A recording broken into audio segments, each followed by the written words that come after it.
Muchísimas gracias, Mirna, y muchísimas gracias a todos los que están asistiendo a este webinar. Espero que en los próximos minutos ustedes puedan encontrar inspiración en esto que les voy a compartir, que creo es importante para que ustedes puedan de alguna manera visualizar cómo reactivarse económicamente.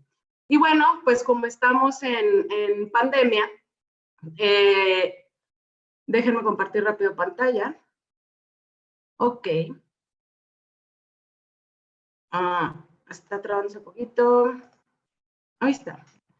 Pues se llama de la pandemia al contagio de la productividad. Hay montones de mejores prácticas que me gustaría compartirles. Sin embargo, el tiempo no nos da para ver todas. Y lo que hice fue elegir cuatro que considero son importantes y sobre todo porque son para poder visualizarnos nosotros como los responsables de este contagio de la productividad. Y bueno, lo que yo quiero el día de hoy compartirles es no solo las buenas prácticas, sino también algunas herramientas. Hay muchísima información en la red y esto, pues bueno, hace que nosotros podamos acceder a la información de manera fácil, encontrar puntos de inflexión y sobre todo soluciones para diseñar estrategias para el crecimiento de nuestros negocios, sin olvidar la importancia del impacto social. Creo que la pandemia nos ha puesto en una perspectiva en donde lo importante es regresarle al mundo aquello que hemos tomado prestado, ¿no? Para poder crecer y por poder generar esa riqueza. Entonces, bueno, lo primero que quiero compartirles es esta parte, ¿no? Ya estamos inundados de información. ¿Cuántas veces al día ustedes escuchan palabras como globalización, economía, política, negocios, productividad, cultura, sociedad? Y pues ahorita lo que está en boga, ¿no? El COVID-19. Si ustedes hacen una búsqueda rápida, encontrarán que esas palabras en menos de 30 segundos tienen miles de millones de resultados, pero finalmente sabemos interpretar la información que obtenemos y para qué nos serviría interpretar esa información. Hace mucho se decía que la información es poder, pero Yuval Noah Harari, uno de mis escritores favoritos actualmente, que les recomiendo mucho leer, dice que en un mundo inundado de información irrelevante, ya no solo la información es poder, sino la claridad que tenemos respecto a la información que recibimos, pero sobre todo al uso que le estamos dando a esa información. Entonces, aquí lo importante es que cuando recibamos información sepamos interpretarla y sepamos utilizarla para el bien de nuestra comunidad y el bien de nuestras empresas. Y bueno, la primera buena práctica, vamos a comenzarla con un acertijo. Les voy a dar un minutito para que puedan leer el acertijo y me digan cuántos animales van al río. Si quieren escribirlo en el chat o no sé si Mirna puedas abrir algún micrófono para que algún participante nos comparta cuántos animales van al río. Un minutito.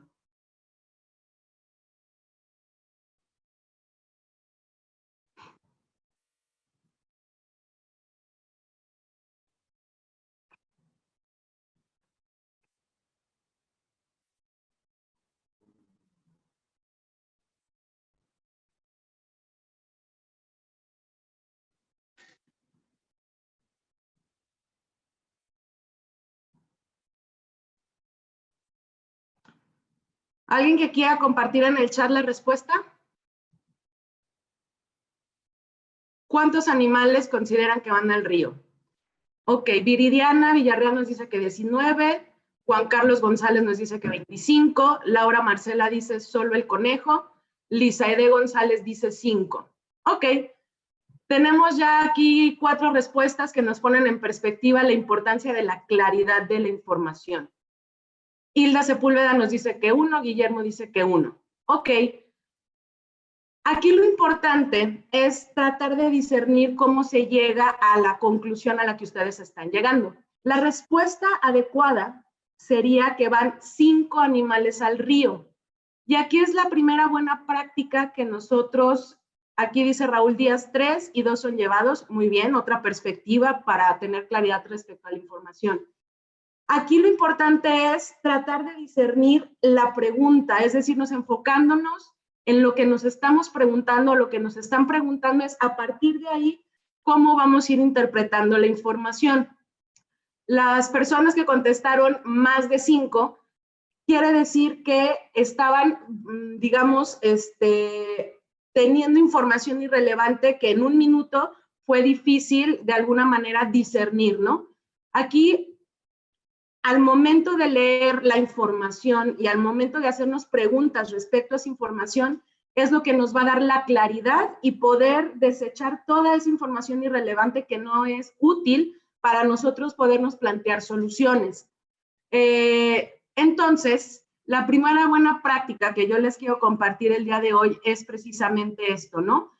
Que para nosotros tener claridad respecto a la información que estamos recibiendo, necesitamos hacernos las preguntas adecuadas y también debemos de entender para qué queremos esa información. Es decir, no perder de vista que la pregunta central es la que nos va a dar el problema a resolver, porque esto sí es importante, en la calidad de las preguntas que nos estamos haciendo estará la calidad de la respuesta que estaremos nosotros recibiendo, ¿no? John Maxwell, que es otro de mis autores favoritos, dice que en la medida en que nos hagamos mejores preguntas, será en la medida en que tomaremos mejores decisiones. Entonces, esto también nos pone en perspectiva de cómo ir discerniendo o cómo ir clarificando esa información que nosotros estamos recibiendo, ¿no? Aquí, una de las preguntas centrales para resolver los retos en los que nos estamos enfrentando en la actualidad es, ¿qué preguntas están haciendo actualmente para diseñar estrategias con impacto social? ¿Cuántos de ustedes miden el impacto social que están teniendo en su comunidad? ¿Cuántos de ustedes saben qué es lo que están tomando prestado de la sociedad y el medio ambiente y cuánto es lo que le están regresando? Porque finalmente todos somos empresarios y todos tenemos claro que generar riqueza, pero ¿cómo la estamos devolviendo, digámoslo así, a la sociedad, quien es la que nos está apoyando a generar esa riqueza, ¿no? Entonces, bueno, esta es una de las primeras buenas prácticas que yo quiero compartirles, en cómo ir afinando nuestras preguntas para obtener mejores respuestas y, por lo tanto, como dice John Maxwell, poder tener mejores decisiones. Esta pregunta tal vez en este momento sería muy difícil o compleja de contestar, pero sí quisiera que se la quedaran ustedes en la mente, porque es hacia donde nosotros tendríamos que mirar ahora, ¿no? Esas estrategias que nos permitan diseñar un mejor contexto. Y en ese sentido, un ejemplo de lo anterior sería esto, ¿no? La primera pregunta dice, ¿cómo afecta o beneficia la economía al desempeño de su empresa? Y la segunda dice, ¿cómo afecta o beneficia el desempeño de tu empresa a la economía del país? ¿Cuál de las dos preguntas consideran que es la más adecuada desde su responsabilidad como empresario? ¿La primera o la segunda? No sé si quieran contestar en el chat. ¿Cuál les parece una pregunta más adecuada para interpretar la información desde su responsabilidad como empresarios o empresarias? ¿La primera o la segunda? Guillermo nos dice que la segunda, Laura Marcela nos dice que la segunda, Lisa Ede dice que la primera, ¿ok? ¿Alguien más? ¿Cuál les le parece mejor? Giovanna dice la segunda, Viridiana dice la segunda. En efecto, si nosotros estamos hablando de buenas prácticas y de cómo implementarlas al interior de nuestra empresa, aquí la responsabilidad es de nosotros. Si nosotros tenemos, desde esta perspectiva, si nosotros tenemos empresas productivas, empresas competitivas, ¿cómo sería la economía de nuestro país? Aquí Laura nos dice, porque mientras que nosotros hacemos mucho por todos. Excelente, Laura, muy buena respuesta. Laura también dice, subimos la economía del país. Y en efecto, si nosotros hacemos la pregunta adecuada, es decir, desde la responsabilidad de lo que nosotros podemos hacer, estamos en una mejor posición de aplicar estas mejores prácticas. Estas mejores prácticas que yo les quiero compartir el día de hoy precisamente tienen esta perspectiva, que son prácticas que son intrínsecas, es decir, no dependemos de algo externo de manera directa, sí dependemos del entorno, sí dependemos que las políticas públicas, sí dependemos que las decisiones que se tomen a nivel gobierno beneficien de alguna manera o pongan las condiciones para nosotros poder tener una empresa con desempeños altos, ¿no? Sin embargo, si eso no está sucediendo, entonces nosotros tendríamos que de alguna manera poder trabajar en conjunto y entonces tener este tipo de empresas más productivas y más competitivas. Entonces, bueno, recordar siempre que para interpretar información lo tendremos que ver desde lo que podemos, queremos y somos capaces de hacer, ¿ok? Y eso nos llevará precisamente a poder implementar las mejores prácticas que nosotros el día de hoy les venimos a compartir. En ese sentido, aquí algo que es una palabra que escuchamos a cada ratito, a cada minuto, es estrategia, ¿no? Y me gustaría saber para ustedes qué es una estrategia. Alguien que quiera rápidamente comentar en el chat, ¿qué es una estrategia? Viridiana dice, es una línea, ¿ok? Laura dice, la forma como vas a implementar una acción, ¿ok? ¿Alguien más? ¿Qué es para ustedes una estrategia? Un plan, un método para llegar a un objetivo. Una estrategia es el camino a andar para llegar a algo. Plan de acción. Excelente. Todas estas respuestas que ustedes en este momento me están compartiendo, precisamente forman parte de todo lo que es una estrategia. Sin embargo, aquí hay que tener mucho cuidado porque el plan es el plan, no es la estrategia, ¿sale? Nosotros podemos diseñar un plan sin estrategia, ¿estamos de acuerdo? Si de repente se nos ocurre ir del punto A al punto B, pues lo vamos a hacer sin una estrategia y a lo mejor en el camino aprendemos. Pero cuando nosotros entendemos cuál es el entorno en el que estamos, qué tipo de contextos se encuentran actualmente y cómo los puedo cambiar, entonces la estrategia para mí es la forma en que nosotros entendemos y atendemos al entorno. Este entorno puede ser una comunidad, puede ser un grupo de clientes, etcétera. Entonces, la estrategia es lo que nosotros visualizamos antes de poder llevar a cabo el plan de acción. Es un pasito atrás. Es decir, la forma, alguien comentó, la forma en cómo vas a implementar una acción. Entonces, sí, es esta cuestión de qué acciones voy a llevar a cabo y luego en un plan esas acciones las priorizo y las voy ordenando de tal forma que me permitan ir ejecutando esa estrategia que yo diseñé y que me va a llevar a cumplir las metas y la visión y el propósito del por cual yo estoy aquí siendo empresario o empresaria. Entonces, precisamente, Michael Porter, que es ahorita uno de los exponentes de Harvard, que es experto en estrategia, menciona que la estrategia es lo que marca la diferencia. Es decir, es esta parte entre la empresa y el entorno para generar contextos de bienestar. Y con la información o el uso que le damos a la información, pudiéramos definir dónde y cómo queremos impactar socialmente con esta estrategia que nosotros estamos diseñando, ¿no? Estas posibles acciones y posibles alternativas para de la mejor manera entender y atender a nuestros clientes, a nuestros proveedores, a nuestros equipos de trabajo, etcétera. Y todo eso pues va impactando de alguna manera en la sociedad y en el medio ambiente. Entonces, la estrategia es esa diferencia, es lo que nos hace, ojo, no mejores a los demás, sino diferentes, ¿sale? Hay un video muy interesante de Michael Porter que nos dice que no siempre ser el mejor es lo que nos va a reportar el mejor beneficio, sino esa manera diferente de hacer las cosas y que esa diferencia marque un impacto positivo en nuestra comunidad más próxima. Entonces, no necesariamente se tiene que ser el mejor, sino el que tenga una forma diferente y que genere mayor valor a la sociedad. Y en ese sentido, hice un esquema rápido en cómo podemos identificar 3 pilares que son importantes para que una empresa pueda ser diferente, ¿no? El primero, pues obviamente sería la generación de valor.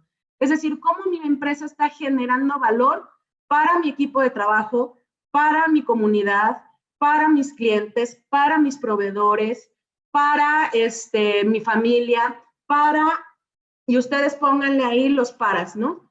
Finalmente, la generación de valor viene derivada de un propósito.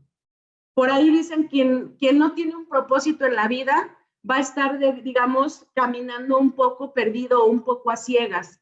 Entonces, esto nos lleva a entender la importancia de la estrategia para poder generar ese valor y, sobre todo, calcular los riesgos de esa estrategia. ¿Cuántos de ustedes calculan los riesgos de las estrategias que están diseñando? Pueden levantar la mano, pueden decir yo, pueden decir yo no, yo más o menos, ahí en el chat. ¿Cuántos de ustedes calculan los riesgos de las estrategias que están diseñando?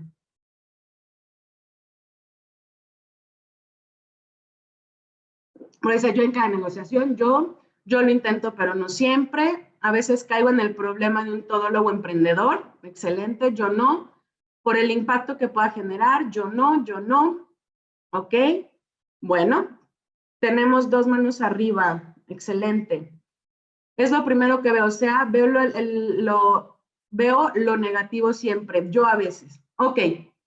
Excelente sus respuestas. Gracias por compartir y por estar interactuando. Bueno, finalmente, el cálculo de riesgos de las estrategias que estamos diseñando nos va a llevar a tener perspectiva, ¿sale? Y esa perspectiva nos va a decir cuál es el camino menos riesgoso para ejecutar nuestra estrategia. Los que no tengan una forma, un método para calcular los riesgos de su estrategia, les aconsejo muchísimo, esta es una buena práctica también, que tengan o empiecen a diseñar un sistema de gestión de la información. Si ustedes no gestionan la información que reciben, difícilmente van a poder calcular los riesgos. Y hay formas muy sencillas de hacerlo. Tampoco es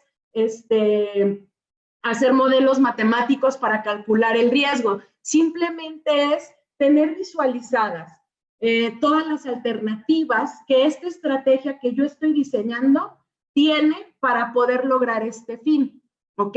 Entonces, una buena práctica para poder calcular los riesgos es diseñar todo un sistema de gestión de la información, porque ello nos permitirá evaluar estas estrategias o estas acciones que nosotros estamos visualizando, que nos llevarán a cumplir el propósito y la visión que tenemos como empresas y como empresarios, ¿sale? Por aquí Viridiana dice, el riesgo siempre será la base. Siempre será la base para tomar decisiones y enfocarnos tanto en las cuestiones positivas como en las cuestiones negativas amplía nuestra visión y nuestra perspectiva. Es decir, nosotros cuando diseñemos una estrategia tenemos que ser capaces de poder mirar como los camaleones. Sí saben que los camaleones, sus ojos están de lado y tienen una visión periférica, es decir, ellos para decidir en qué momento saltar o cómo van a alimentarse, primero visualizan todo el entorno en el que están y empiezan a tener perspectiva de cómo sería la mejor forma de saltar o de llegar a su alimento, ¿no? Entonces, este trípode, que le llamo yo así, el trípode de la empresa, que es la generación de valor, la estrategia y el cálculo de riesgos, nos va a llevar de alguna manera a entender el contexto en el que estamos. Y si me permiten decirlo así, parte de nuestra generación de valor siempre sería pensar en cómo generamos contextos de mayor bienestar, por lo menos para la comunidad más próxima, es decir, para nuestro núcleo. para lo que está más cerca de nosotros. Entonces, cuando ustedes vayan diseñando su estrategia, complementariamente vayan haciendo toda esta parte de calcular los riesgos a partir de un sistema de gestión de información. Entonces, esto sería importante porque el propósito en la actualidad es generar mayores contextos de bienestar y de alguna manera poderle regresar al mundo aquello que hemos tomado prestado, ¿no? Entonces, así como creamos valor al interior de las organizaciones, es decir, nosotros tenemos que crear valor al interior de las organizaciones a través de estos cambios planeados, de nuestras habilidades personales, también lo tenemos que hacer hacia el exterior. Y hacerlo hacia el exterior es tener particularmente visualizados tanto a nuestros clientes y socios estratégicos, pero también a nuestra comunidad en la que actuamos. Y eso nos lleva a tener que analizar e interpretar un montón de información, tanto al interior como al exterior.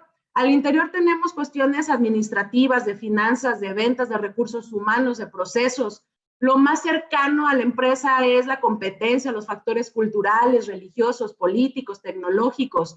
Pero en el corazón están las habilidades que nosotros tenemos. Gracias, Mirna, por compartirnos que crear contextos de mayor bienestar te encantó. Y eso principalmente se da en el corazón de la organización. El corazón de la organización es tener esta habilidad para comunicarnos de manera clara y asertiva, liderar todos estos esfuerzos para crear contextos de bienestar, generar la estructura que nos permita ejecutar esa estrategia, contar con el equipo de trabajo y el clima laboral lo más sano posible, para entonces ir teniendo una cultura organizacional con un enfoque a contextos de mayor bienestar y entonces todos tengamos ese sentido de pertenencia, ese sentido de comunidad.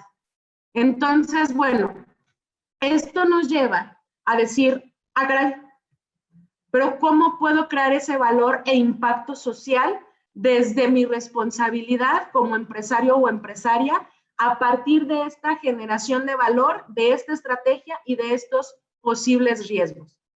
Y aquí, bueno, está la segunda buena práctica que yo les quiero compartir el día de hoy. La colaboración. Si nosotros no tenemos en mente cooperar, es bueno, mas no es suficiente. Y creo que esta experiencia que yo he tenido de trabajar en el Centro Universidad de Empresa y en casos de consultoría, me ha dado una perspectiva mucho más amplia de que no es solo cooperar, sino también colaborar. ¿Por qué? Porque entonces nuestro alcance es mayor, pero esa colaboración también debe de tener un propósito, debe tener metas y objetivos claros y debe de tener una estrategia para ejecutar esa colaboración. Y entonces sí, unamos las manos para poder alcanzar más y generar contextos de mayor bienestar, ya no solo en mi comunidad más próxima, sino en otras comunidades. Y entonces esto haría un efecto multiplicador. Ahora, ¿cómo logramos esto? Hice como otro esquema en donde considero que debemos de ir generando estos puentes que de alguna manera conecten la riqueza que yo estoy generando con la población más vulnerable. Entonces, ¿cómo pasamos o cómo vamos creando esos puentes? Es parte de nuestra estrategia. ¿Cómo voy construyendo? ¿Qué tipo de materiales necesito para crear ese puente? ¿De dónde a dónde lo voy a hacer? ¿Qué tan largo? ¿Qué tan resistente? Y entonces es pasar de la responsabilidad social. Tenemos a veces una concepción de la responsabilidad un tanto, digamos, negativa, ¿no? Creemos a veces que la responsabilidad es a veces una obligación, ¿no? O un status quo. No es así. Si lo viéramos, la palabra en inglés, responsibility, y la partiéramos a la mitad, escucharíamos response, ability. Y esto sería como la capacidad que tenemos nosotros de responder. Por lo tanto, ese puente debería de conectar a la parte, digamos, de la responsabilidad, pero sobre todo a tener ya un compromiso con la sociedad, algo que realmente nos dé un sentido de pertenencia y un propósito en la vida, ¿no? Y aquí les quiero compartir una pequeña, un pequeño estudio que hizo un sociólogo en una comunidad africana, que se llama el Ubuntu, ¿sale? Este sociólogo lo que hizo fue hacer, digamos, un experimento en esta comunidad con niños. Lo voy a tratar de leer de la forma más clara y vamos a discutir brevemente esto, ¿no? Dice, un antropólogo propuso un juego a los niños de una tribu africana. Puso una canasta llena de frutas cerca de un árbol y le dijo a los niños que aquel que llegara primero ganaría todas las frutas. Cuando dio la señal para que corrieran, todos los niños se tomaron de la mano y corrieron juntos. Después se sentaron a disfrutar del premio en comunidad. Cuando él les preguntó por qué habían corrido así, si uno solo podía ganar toda la fruta, los niños al unísono le respondieron, Ubuntu, ¿cómo uno de nosotros podría estar feliz si todos los demás están tristes? Ubuntu, lo que significa es yo soy porque nosotros somos. Y aquí nos lleva esto precisamente de la colaboración. Actualmente, ¿cuántos de ustedes están caminando como una comunidad empresarial? ¿Cómo están generando ese Ubuntu mexicano y que nos esté dando esta posibilidad de generar mayores contextos de bienestar? ¿Cuántos de ustedes han visualizado colaborar, no solo cooperar, sino colaborar con la misma tribu, es decir, en la misma industria? ¿Cuántos de ustedes se reúnen para ver hacia dónde va la industria, para visualizar qué de sus habilidades, de sus capacidades y de los valores con los que tienen, están poniéndolos al servicio de su industria para que su industria crezca y genere estos puentes de la riqueza con la población más vulnerable? ¿Cuántos de ustedes visualizan al momento de generar la filosofía de su empresa este Ubuntu?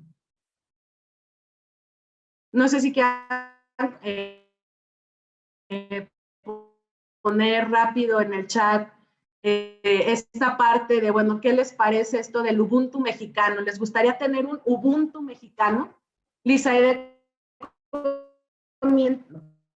comenta que ella, muchos de nosotros estamos caminando como comunidad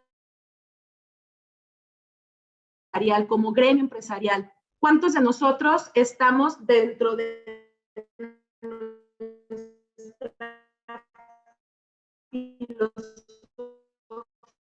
organizacional real?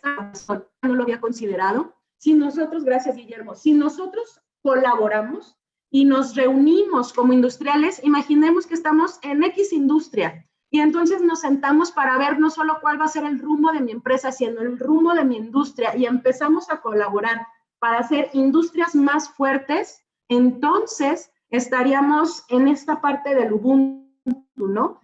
Yo soy porque nosotros somos. Yo soy una empresa porque colaboro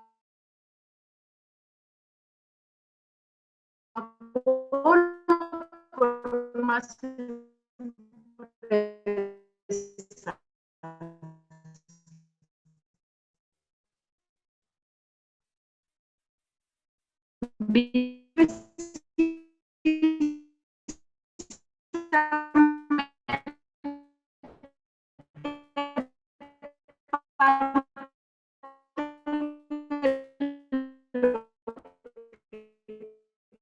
Quiero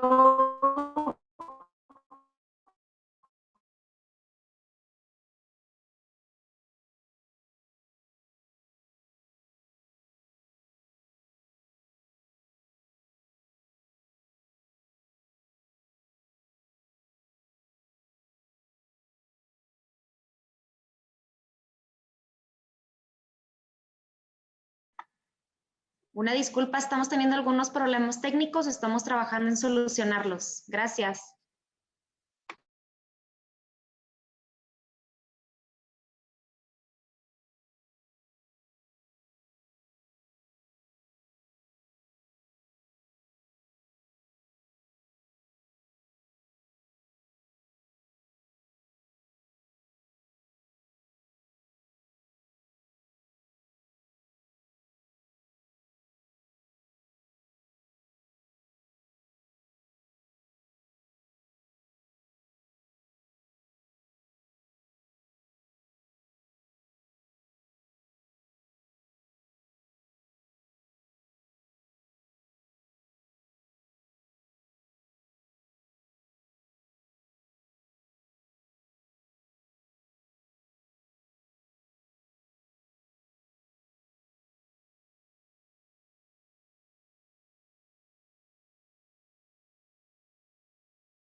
Una disculpa, Listo. algo pasó, me fui, pero ya regresé.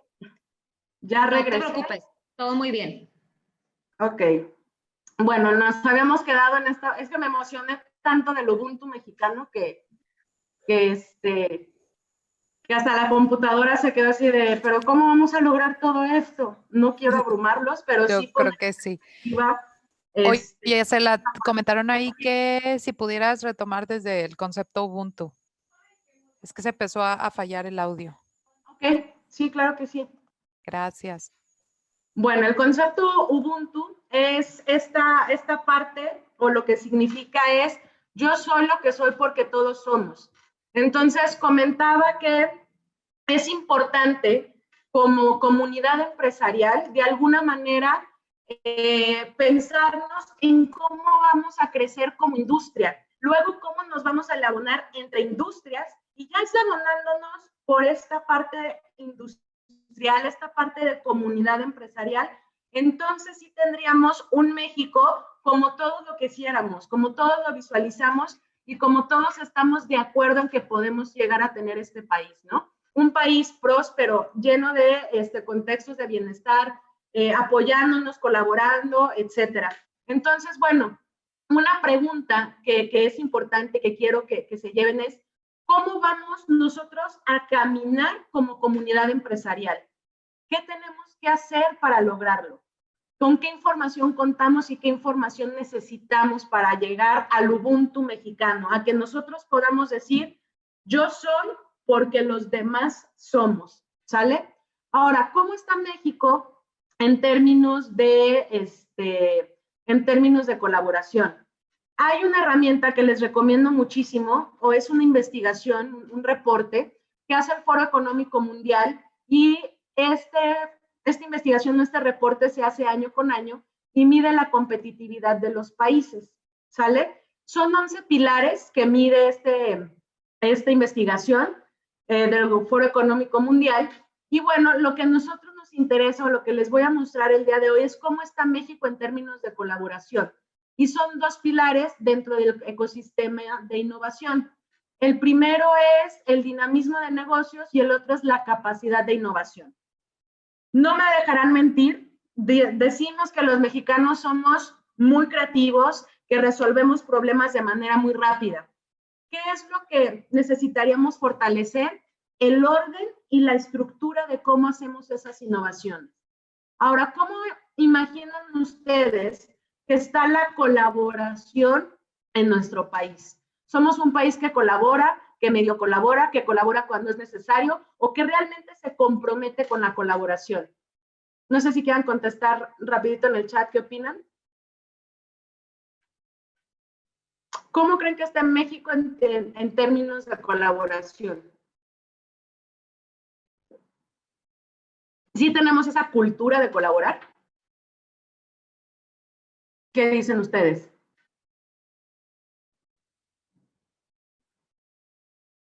Mayra nos dice, no sabemos trabajar en equipo, nos cuesta colaborar. Guillermo dice, sí la tenemos, todavía no es suficiente.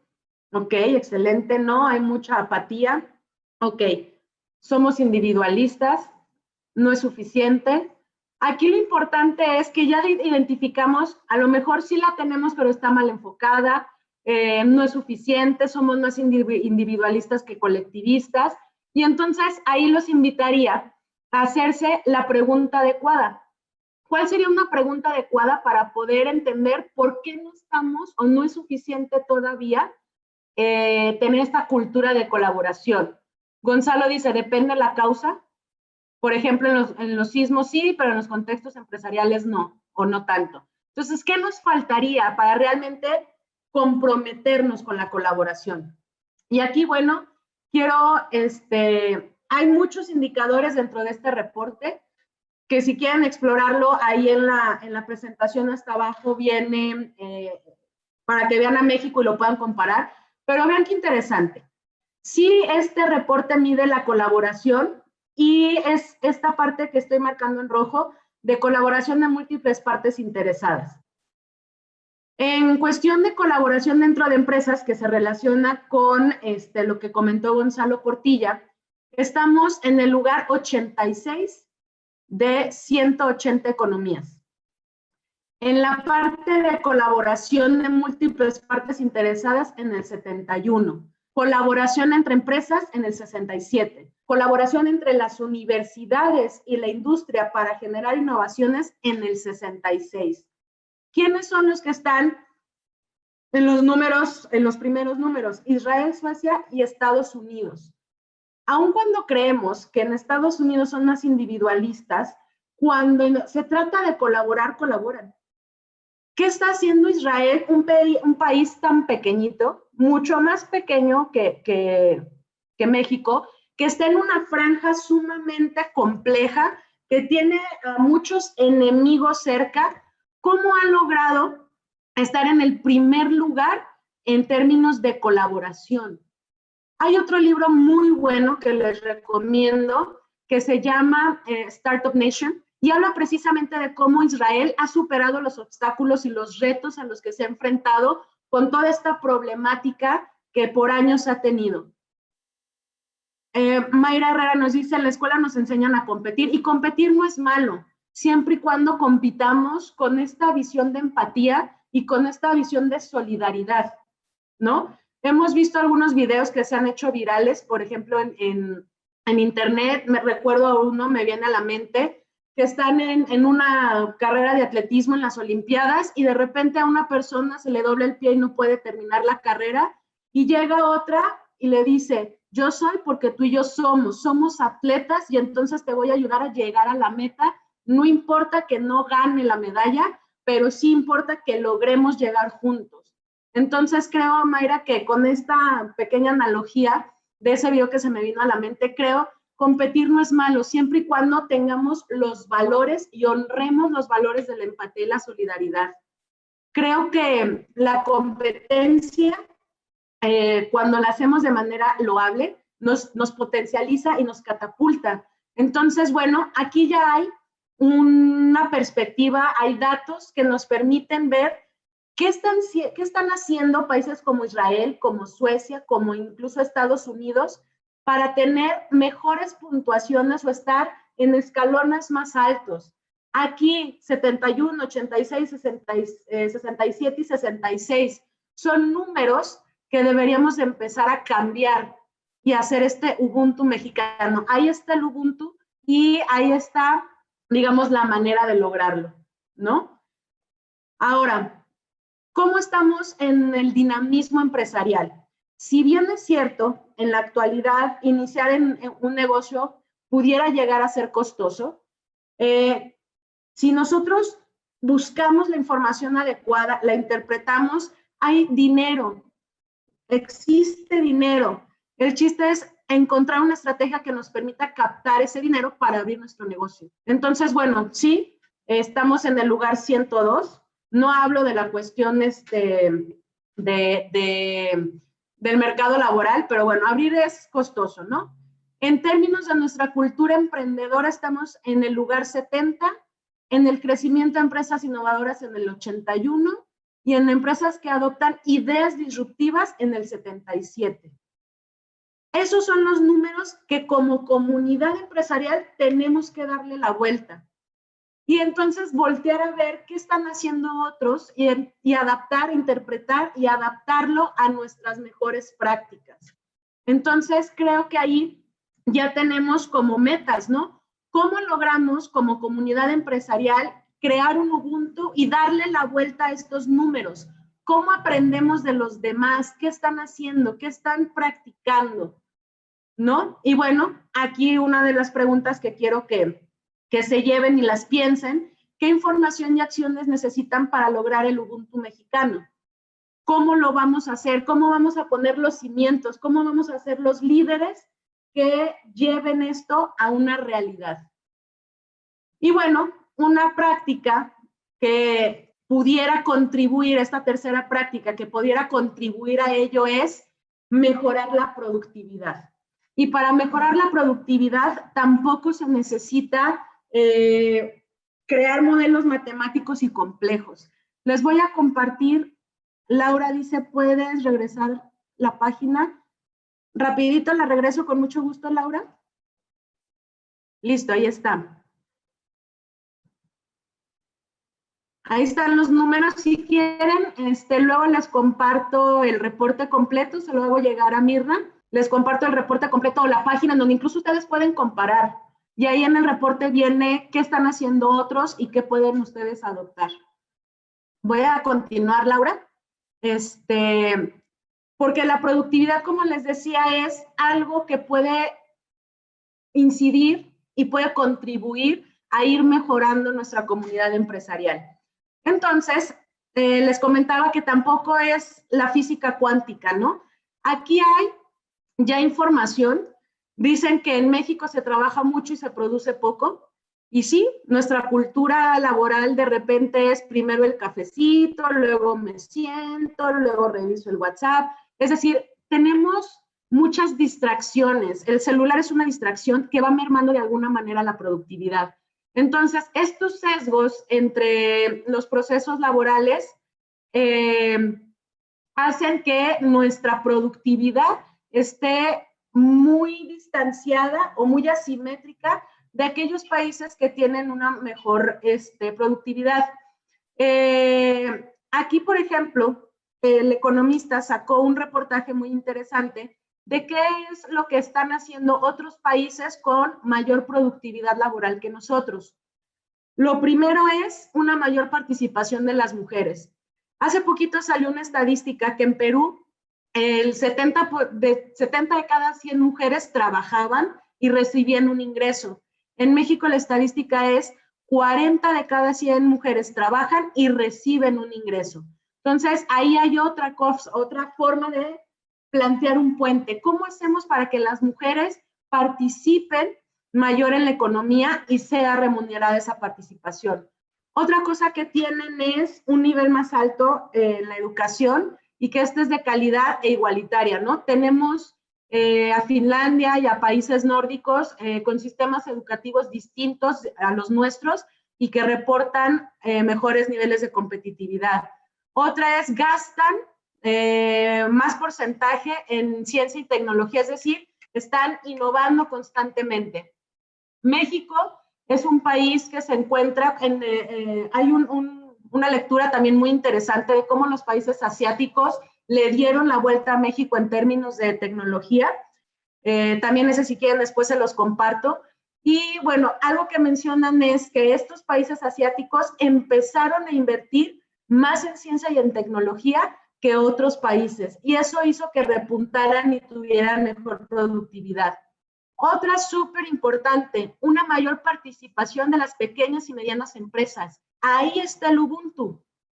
Ahí es donde en esta mayor colaboración y participación pudiéramos tener empresas más productivas y más competitivas y por lo tanto bajos niveles de informalidad laboral. Porque esta informalidad laboral crea también asimetrías y se puede ver en un indicador como es el pago de impuestos, que es nuestro derecho y nuestra obligación, el pagar impuestos, ¿no? Que eso es otro tema muy discutible y muy debatible, pero finalmente, si lo vemos desde esta perspectiva, el pagar impuestos es nuestra obligación y también nuestro derecho a que recibamos mejores servicios y hay que exigirlos. Pero en este inciso de, si nosotros lográramos esta colaboración, este Ubuntu mexicano de mayor participación de pequeñas y medianas empresas y aumentáramos nuestros niveles de productividad, ahí tendremos un México totalmente distinto y los números que les presenté estarían mucho mejores que los que están actualmente. Ahora, una forma sencilla que yo he hecho para mejorar la productividad es utilizar información que está disponible y es gratuita. Estos dos tests de Harvard Business Review, el qué tan productivo eres y cuál es tu estilo personal de productividad, yo los he utilizado, gracias Mayra, yo los he utilizado para ir visualizando cómo está la productividad de una empresa.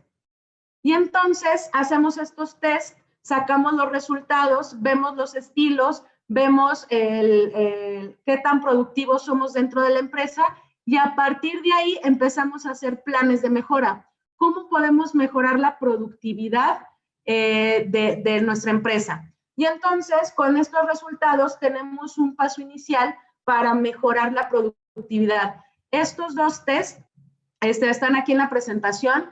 Les recomiendo mucho que lo hagan y que reflexionen respecto a cómo están siendo o cuál es su estilo de productividad y qué tan productivos son, y entonces empiezan a hacer un plan de acción. ¿Cómo voy a mejorar mi productividad para que esta productividad, por lo tanto, se contagie a los demás? Que es el título que hemos puesto, ¿no? ¿Cómo contagiamos la productividad? Y la cuarta buena práctica tiene que ver con la gestión y la medición del impacto social. Últimamente ha salido mucha información respecto a cómo podemos nosotros como empresa impactar en la sociedad, ¿no? Y bueno, ya hay objetivos muy claros, son los objetivos de desarrollo sostenible, y no tenemos que pegarle como empresas a todo. De los 17 objetivos podemos elegir uno y cumplirlo, y luego elegir otro y cumplirlo, y así sucesivamente. Y aquí la pregunta es, ¿en cuál les gustaría incidir como empresa o empresario? En una mayor educación de calidad, en una mayor igualdad de género, en cuestiones de salud, en cuestiones de finalizar o incidir en menor pobreza, en cuestiones de trabajo, trabajo decente y crecimiento económico. Es decir, con que cada año, cada 3 años o cada 5 años ustedes incidan en uno y se crea esta comunidad empresarial, imagínense como industria, como comunidad. Oye, la industria de los alimentos quiere contribuir a la hambre cero, al objetivo de hambre cero. Como industria, ¿cómo lo vamos a hacer? Como comunidad, ¿cómo vamos a incidir? Y hay una herramienta que se llama el modelo de la cadena de impacto, que es muy interesante porque finalmente ya pone en perspectiva de qué manera vamos a medir esta parte de cómo como empresarios y empresa estamos impactando. Lo primero es detectar los problemas, retos y necesidades, definir las actividades, ver los primeros resultados, estas salidas de esas actividades, luego analizar ya los resultados conjuntos a los que nos llevó esta estrategia y, por lo tanto, ahora sí medir el impacto o la meta a la que queríamos llegar. Todo esto ya está estructurado en este modelo de la ITC Academy y el DCTA Lab. Ahí les pongo la página. Dentro de esa página, cuando ustedes ingresan, se dan de alta, los va llevando de la mano y les dice, ok, ¿cuál es el objetivo de desarrollo sostenible al cual quieres contribuir? Y a partir de ahí, los va llevando para que ustedes puedan definir. Déjenme les enseño rápido el machote que utilizan, que ya está aquí. ¿Cuáles son los retos? ¿Cuáles son las actividades? ¿Cuáles son las primeras salidas? ¿Cuáles son los resultados de mediano plazo? ¿Y cuál es el impacto o la meta de impacto social al cual yo quiero contribuir? Y ojo, fíjense que aquí dice positivo o negativo. Ahí está el cálculo de riesgos. Entonces, bueno, finalmente, esto nos lleva a precisamente pensar en cómo voy a contribuir. Esta sería la cuarta buena práctica que he observado con esta experiencia que he tenido en acompañar empresas y empresarios, que cuando lo ponemos como marco referencial, por ahí alguien mencionaba en el chat, cambiamos nuestra mentalidad y entonces muchas más posibilidades y más puertas se abren. Este es un ejemplo en esa página que les pongo en la diapositiva anterior. Esto es un ejemplo de Cemex, una empresa grande, pero ahí pueden encontrar empresas de menor tamaño, de cómo diseñaron su cadena de impacto social, a qué objetivo le contribuyeron, al 1, al 3, al 5, al 8, al 10 y al 11. Y fíjense, abajo dice las preguntas para tomar las decisiones en cada una de las etapas.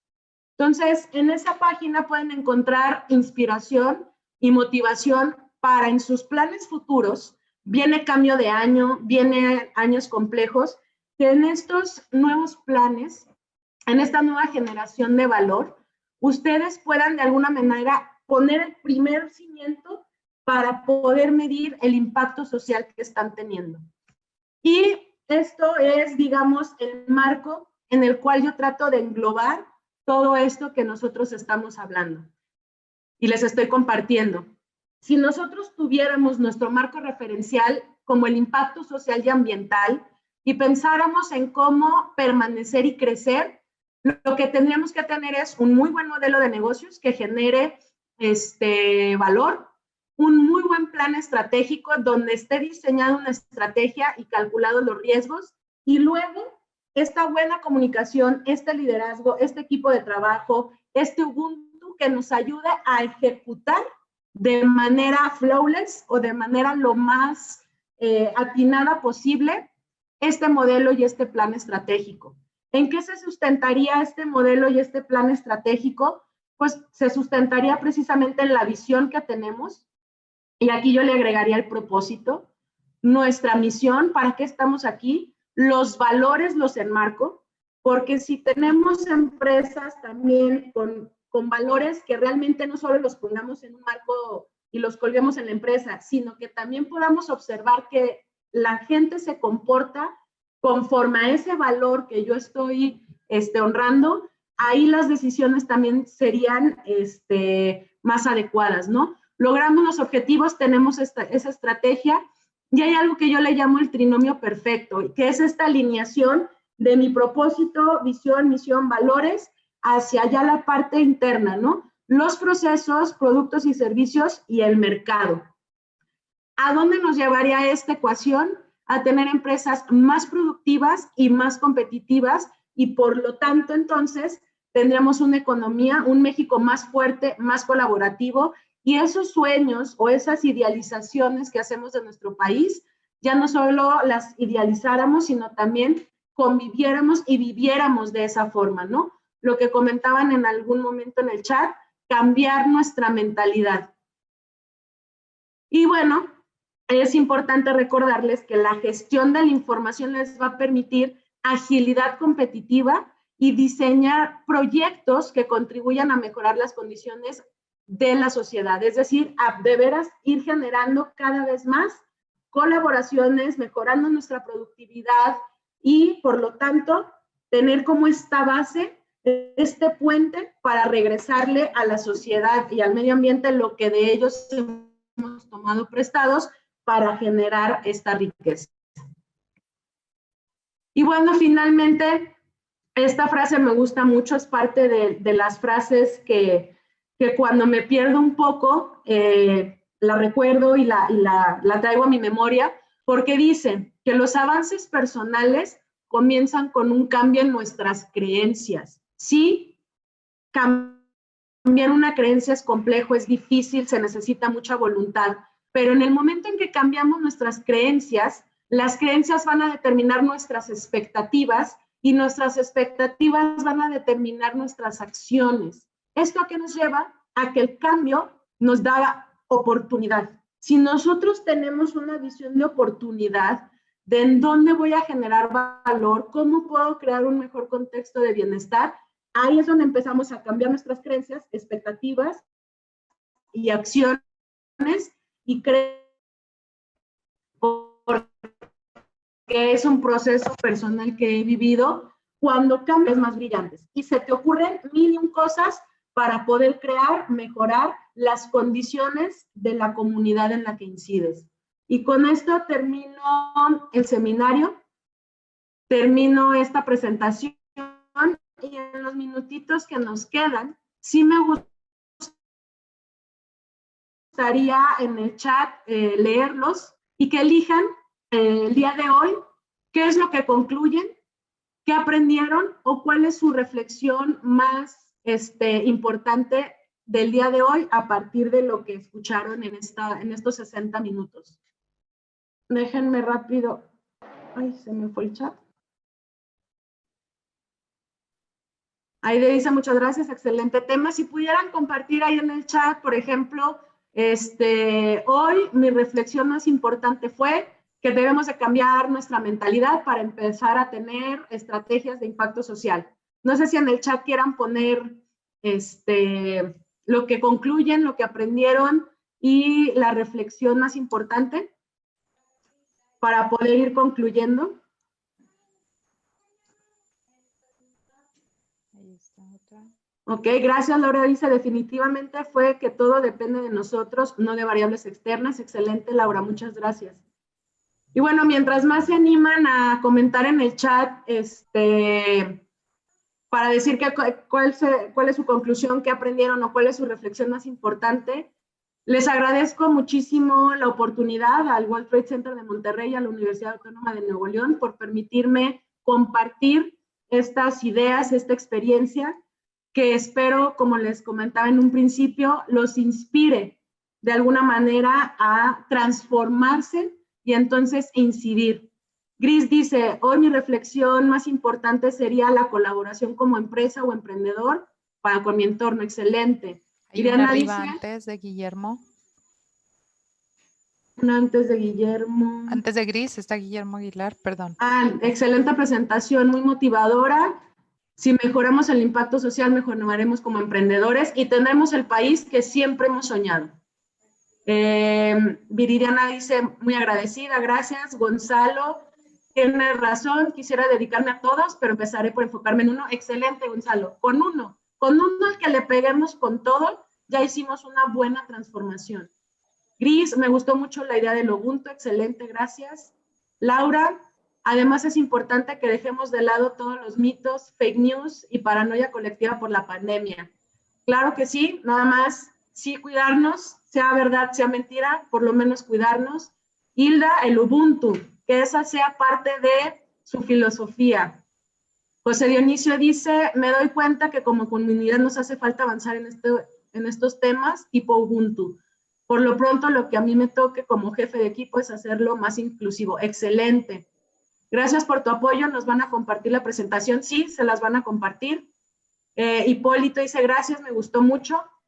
Pues nada, en la presentación ahí está mi correo. Quienes quieran profundizar en alguna de las buenas prácticas, conocer cómo lo hemos llevado a cabo en acompañamiento a empresas, etcétera, con muchísimo gusto podemos dialogar al respecto y colaborar y generar ideas que nos permitan crear estos contextos de mayor bienestar y estos puentes para conectar. Dice Gonzalo, yo no vi tu correo. Está al inicio, pero no se preocupen, se los paso aquí. Es Lo puedes poner aquí en el chat. Sí, ya. Como quiera la presentación, ya la tengo yo se las voy a compartir a todos ustedes al finalizar la presentación. Excelente, gracias, Mirna. Pues nada, muchísimas gracias. Les reitero, estoy aquí para colaborar con ustedes, para generar ideas e incidir en contextos de bienestar. Gracias, Mirna. No, muchas gracias a ti, Acela. Una vez más, les damos las gracias, pues ahora sí que todo el público presente. Para los que nos acompañaron la semana pasada, Acela es compañera de Juan Carlos en el ITESO. Y bueno, pues ya saben, pues una presentación más que excelente. Muchísimas gracias al equipo del ITESO y a ustedes, Acela, por formar parte de este ciclo de webinars de diálogos con expertos y por tomarse una hora de su tiempo en pro y a favor de las pymes. Todos estamos trabajando en conjunto, ¿verdad?, para poder salir adelante con toda esta cuestión. La presentación, no se preocupen, se las voy a enviar a su correo.